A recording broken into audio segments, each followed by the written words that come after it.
environmentally and socially responsible tourism or tourism in general can have in these landscapes that are sensitive. And to begin, Ismail's gonna walk us through some of the risks. After that, we're gonna be talking about ways that this risk can be mitigated. Like some positive stories and examples from this landscape to talk about how we have dealt with these risks.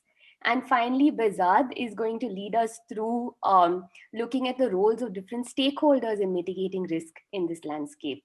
So really excited for today's session, and thanks to all the great resource people today, and look forward to your participation as well. So over to you, Ismail. Thank you, Ranjini. I'll try to do as much as I can with this. And to begin with, I would like to say that this is what I'm going to talk about is like a conglomerate of all the experiences I've had in the last 13 years of wildlife photography. Typically, it started with tigers, and a very dear friend of mine, Dhritiman Mukherjee, is the reason why I diverted to snow leopards, and I'm very thankful for that. What's happened in all these years is I've been to different places, the different parks, different countries, and I've seen a consistent pattern of sorts of various issues that we find. And one of the key questions that keeps coming up is whether tourism is good for conservation or not. So that's exactly what we are doing with the module here. And another question that arises from that is what exactly is over tourism? Okay, there you go.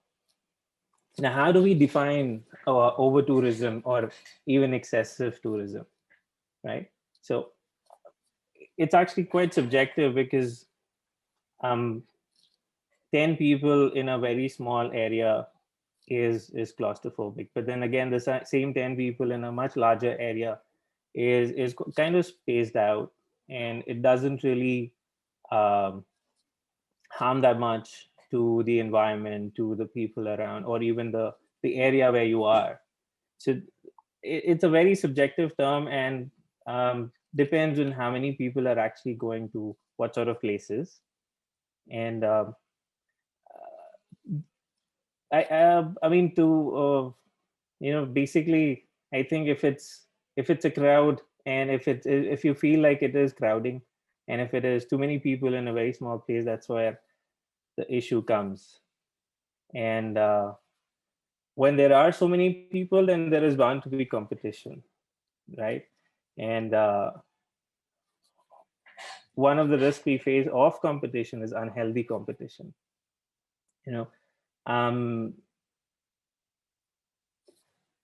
It's so one of the experiences I've had at one of the places where I usually go for photography is a group of tourists telling the guides that if you show me a snow leopard under 100 meters, I will give you 5,000 rupees. If you show it to me in 50 meters, I will give you 10,000 rupees. And if you do not show a snow leopard to that other group, that specific group, I will give you 25,000 rupees. That is insane. That is actually what breaks the community, because then you're actually propagating unhealthy competition between the locals, and locals need to stay together to be able to cope with every issue that's going to come up with excessive tourism, or tourism for that matter. Now, what happens when the trust is broken, and the ethos of compassion towards each other locally is broken? Uneven distribution of money, because people who listen to these what can I say, requests, if I may put it that way, then they definitely get more money. And people who stand their ground and they're not really looking into doing any sorts of resort to unhealthy ways of showing a snow leopard or not, then those are the kind of people who kind of sort of don't get those extra tips, so to say. Now, money is a um, very big factor for the locals, because that is what drives them. That is what, for most part, maybe not all of it, maybe not everybody, but it does drive them. And that is, um, when there is uneven distribution of money, there's a lot of external factors that also play a role, like the outsiders who come into the villages. They try to take advantage of the locals. By outsiders, I mean the non-locals who are helping to set up the homestays, who are also helping the locals to understand and run the tourism industry, tourism expeditions per se. Tour operators. I mean, of course, it's not a. I don't want to generalize it. It's not, obviously not everybody does it, but to some who want to, it's an easy way of negotiating some money out, and stressing the I mean, reducing the amount that they pay compared to the other people, right? Now, what happens when you are working very hard and you're not getting paid enough? There's no motivation, right? So there's less interest in following best practices. All you want to do is, this is the amount of money I'm getting for this kind of work, and this is what I want to go do it and get done with it. I mean, the the do's and don'ts that are in place, sometimes you start overlooking them because it's not of your interest. You're not getting enough money, and um, the lack of, again, the involvement from the locals in upkeeping the best practices is a key factor for us, because they are the ones who are on field. They are the ones who are seeing how and what everybody is doing on field, whether they're keeping the distance, whether they're adhering to the laws of the forest, and whether they're also not harming the environment, whether it is leave plastic or whether it's anything, basically, right? So when there's no motivation, and again, it doesn't have to be completely linked with each other and every aspect, every risk, but when there is no motivation, you don't really want to take that extra step of helping your own people, take that extra step of keeping your environment clean and pristine, and take that extra step of making sure that nobody's crossing your line, right? Now,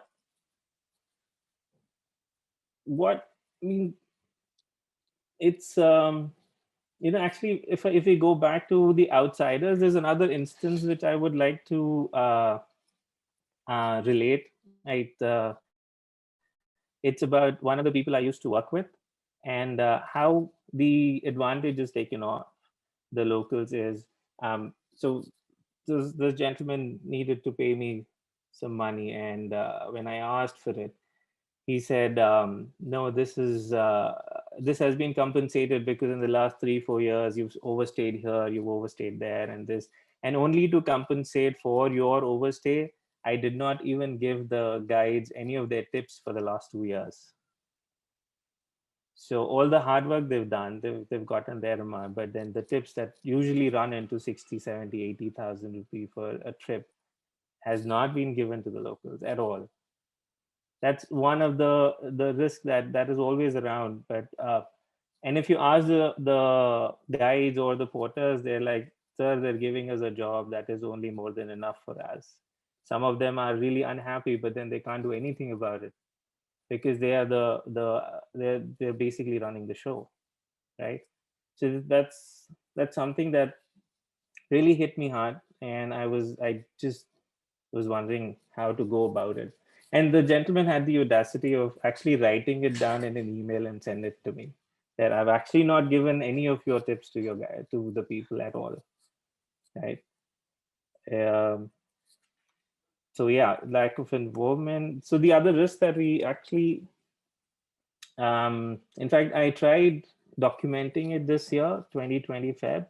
Unfortunately, the hard disk crashed, so I don't have any of that left. But drones is one of the things that is completely and primarily not allowed. right? But still, we see drone footages. If you just do drone footage in a jungle on YouTube, you will see all these drone footages by people who probably and possibly don't even have permissions to do it. And drones, it's it's a very tricky game because I don't know how many of you have actually seen the video of the bear and the mother bear and the cub. It was thankfully criticized like world over. I mean, world over, and people have actually gone down to ask questions to the person who actually took that video. But for those who actually haven't seen the video, should I run it?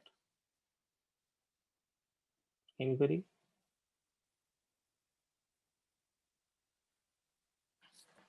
Okay, maybe not. Maybe just tell us what happened in it. It's basically what happened was if the bear mother and the cub was walking up the mountain, and there's a drone is filming them from far away. But when in this third picture from top, when the bear cub reaches close to the mother, the drone goes in closer, and the mother actually takes a swing at it. Because of that, the cub literally slides down, I don't know how many meters, right literally to the bottom, the whole ice right after the ice, and then climbs all the way up again. And as soon as the cub climbs up the mountain, they both just run away. It's yeah, it's so it was criticized by everybody. That's one of the key things that happened. Even in the place that I went to last year, there were at least two drones that were flying in the gorges where actually the snow leopards are around.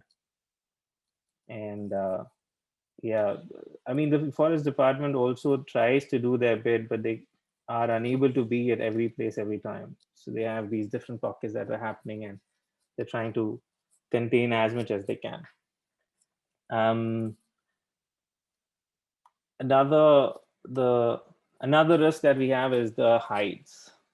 I mean, we have professionals who've been filming natural history moments, natural environment, and wildlife for years, especially, and are highly regarded as ethical filmmakers. But my experience with them in the last year was horrific, literally. There was a snow leopard kill, and this team of filmmakers, they just put a hide not even 60, 70 meters away, maybe, right in the middle of nowhere, yeah, in eyesight, eyesight of in line with the kill. The snow leopard was uncomfortable. It was clearly uncomfortable, and he would take a bite and then stare at the hide for a few minutes. And what resulted is that he actually left the kill in about after 2 days. It's a huge ibex. This ibex was much bigger than the snow leopard, so it was at least another maybe 2 days of food for him. But he left and he went away. And unfortunately, he tried to hunt again, but fell down and died. So the impact, we don't assess it, or we don't understand it, that even the smallest of things makes so much of a difference. But it did, and it uh, I'm sure some people might debate that it was not the direct link, and it didn't really happen because of that. It just slipped and fell. But you know if it had been there for 2 3 more days, like the kill would have lasted, then probably it wouldn't have happened. Now, um, a lot of people keep visiting this place. I mean, people go visit places from everywhere. So one of the people who was there this year, he has to share his side of the story, who's come from outside of India, and this was his eyewitness account. There was one incident the day after you left where the leopard was very close Can you hear it? to the side of the road from Cham, and then Yes. I Put a came bit over louder, to no?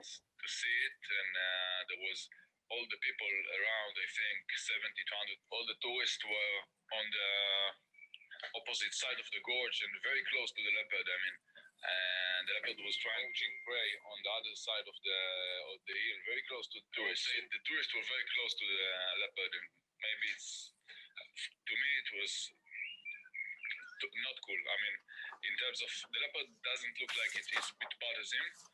In terms of trying to catch the ibexes on the hill, but that's what happened. And then almost a day or two before I left, so 8 or 9 March, day before the leopard fell to his death, the incident was that basically all day the leopard moved around this area of Be'or and the gorge, moving both sides of the gorge, both sides of the river, also between. And basically what happened is that all the tourists were like chasing him. Once he was like 100 meters on the other side, and people like going to change position, and then he went back to the same place, and then back and forth like this, chasing the leopard. I mean, I don't know how much does it affect him really, but the fact is that the day afterwards, the place where he fell from was the same place, same area where people and I also were like almost 40 meters away from him. Like basically, it felt like to me that we are kind of pushing him to the corner, not cool. I don't know. You tell me if you think it's the situation, but maybe it doesn't affect him as much as I think. But So yeah, so that's what happened. So here's the thing. My take on this is again, photographers mainly, right? They're the key people who are actually providing tourism to places at this extreme temperature because they want a picture of a snow leopard or maybe capture a natural history moment. But most of the times, it so happens that you get carried away, and I get carried away. So it's about how you try to train yourself and how you make sure that even before the people who are coming along with you or who are going to be a part of your expedition, that they understand what is to be done, what is not to be done, what is allowed, what is not allowed, what and have I would say have basic common sense in terms of accessing a new place that you are going to. Even if you've been there multiple number of times, respect the place, respect the environment, because that is the main reason you're going there, because it was there as such. And yeah, a lot of people do go overboard, even with like I said, the tipping system and uh, um, I mean, these risks are real. I mean, and maybe if it's not happening in some place right now, but it might. Maybe it's doing it in another manner somewhere else. So I think, considering that now we know what quite a bit that can go wrong, I think we need to mitigate. We need to try and do what we can for at least create a rule book, if required, for all the people who will be accessing these very sensitive ecosystems in due course of time, so that they pay proper attention to it and they respect the place they're going to.